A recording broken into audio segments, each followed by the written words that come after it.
सद्गुरूंचे पुण्यस्मरण, सद्गुरु नाम संकीर्तन,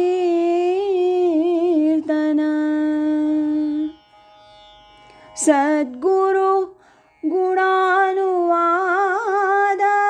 गान, श्रवण मनन सद्गुरूंचे, श्रवण मनन सद्गुरूंचे.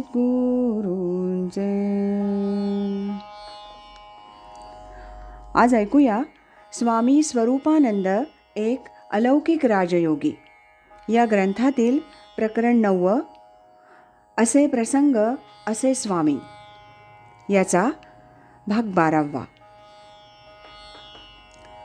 तुम्हाला रामनामच सांगणार आहे. गोव्याचे श्रीयुत नागेश अनंत नाईक हे स्वामी स्वरूपानंदांचे परमभक्त. एकदा श्रीयुत नाईक आपले एक मित्र प्राध्यापक तळवलीकर यांना घेऊन स्वामी दर्शनासाठी म्हणून पावस मुक्कामी आले होते. मी स्वतः त्यावेळेस पावसलाच होतो.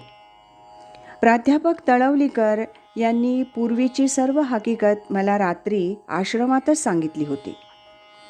प्राध्यापक तळवलीकर यांना अगदी लहानपणीच मातृपितृवियोग होता.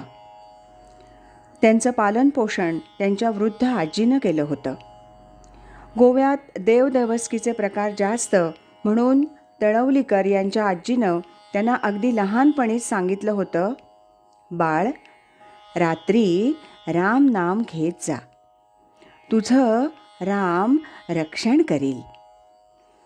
आजीची आज्ञा आणि प्रेम म्हणून तळवलीकर लहानपणापासूनच नित्यनेमे रामनाम घेत असत. पुढे त्यांची वृद्ध आजी निवर्तली. त्यानंतर तळवलीकर मोठे प्राध्यापक झाले, भरभराटीला आले, म्हणून त्यांची रामनामावर आणि रामभक्तीवर विशेष श्रद्धा होती. ह्या सर्व पार्श्वभूमीवर गोव्याहून निघतानाच त्यांनी श्रीयुत नाईक यांना असं सांगितलं होतं, तुमचं सोहम वगैरे काय असावयाचं ते असो, मी मात्र रामनाम सोडणार नाही. सकाळी तळवलीकर स्वामीजींच्या खोलीत दर्शनास म्हणून गेले. स्वामींनी आपली संजीवनी गाथा त्यांना प्रसाद भेट म्हणून दिली आणि हा अभंग वाचण्यास सांगितला. तो अभंग असा होता, श्वासोच्छ्वासी देख राम नाम जप, होता आपोआप अखंडित, तेथे रात्र तिनी ठेवी अनुसंधान, सोडून मी पण सोहम भावे, रामनामी चित्त रंगता स्वानंदे, सुखे हाता चढे तत्वबोध, होता तत्वबोध लाभे परशांती, जीवासी विश्रांती स्वामी म्हणे. प्राध्यापक तळवलीकर यांनी हा अभंग वाचला. त्यांचे डोळे प्रेमाश्रूंनी भरून आले. त्यांनी स्वामीजींना प्रणिपात केला. स्वामीजींनी आशीर्वाद देत त्यांना सांगितलं होतं, तुम्हाला असं रामनामच सांगणार आहे. प्राध्यापक तळवलीकर यांना नंतर स्वामींनी अनुग्रह दिला आणि त्याच दिवशी गोव्याचा हा रामभक्त पावसच्या रामाचा भक्त झाला. यानंतरचा प्रसंग, सकळ धर्मामध्ये धर्म स्वरूपी राहणे हा स्वधर्म. श्रीयुत बाबालाल पठाण हे एक मुसलमान धर्मी स्वामी भक्त मल्हारपेठ, जिल्हा सातारा इथं असतात. 1962 पासून ते पावस मुक्कामी परमपूज्य स्वामी स्वरूपानंदांकडे येत असत. हे मुसलमान गृहस्थ आणि पावसला इतक्या भक्तिभावे येतात म्हणून मला प्रथमपासूनच मोठं कुतूहल वाटत होतं. पुढे बाबालाल आणि माझी मैत्री जमली. स्वामींना त्यांनी हस्तलिखित ज्ञानेश्वरी स्वहस्ते लिहून अर्पण केली.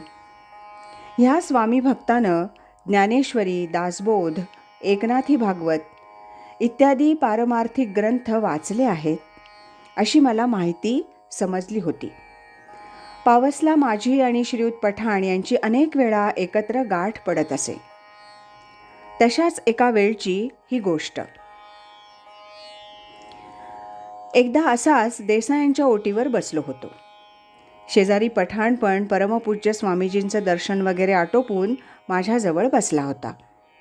पठाण मला म्हणाला, नित्यपाठातील एका ओवीचा अर्थ मला माझ्या दृष्टीनं सांगता का? मी म्हणालो, मी काही ज्ञानी नाही, त्यातून ओटीवर तर मुळीच नाही. परंतु माझं हे म्हणणं ऐकून सुद्धा पठाणानं ती ओवी उच्चारली आणि मला अर्थ विचारला होता.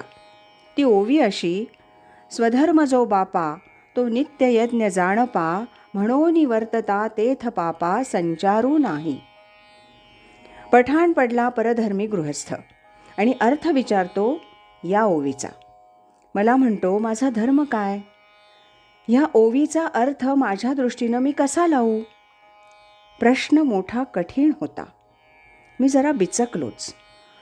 म्हटलं, मला त्या दृष्टीनं अर्थ तुला सांगता नाही येणार. तू असं कर, डॉक्टर मीराशींना विचार. आमचं हे बोलणं संपलं होतं आणि खोलीत परमपूज्य स्वामींना ते समजलं होतं.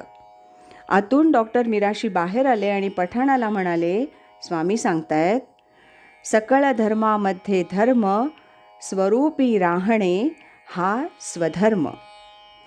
स्वतःच्या निजस्वरूपात राहणं, स्वस्वरूपी राहणं हाच आता तुमचा स्वधर्म. मग वरचा धर्म काही का असेना. स्वामींनी दिलेलं हे उत्तर ऐकून पठाण आनंदित झाला. मला पण मोठा आनंद झाला. त्या उत्तराला तोड नव्हती. आम्ही सर्व कसे अगदी गप्प बसलो. असे प्रसंग असे स्वामी या 9व्या प्रकरणातील हा होता भाग 12वा. उद्या ऐकूया याचा भाग 13वा.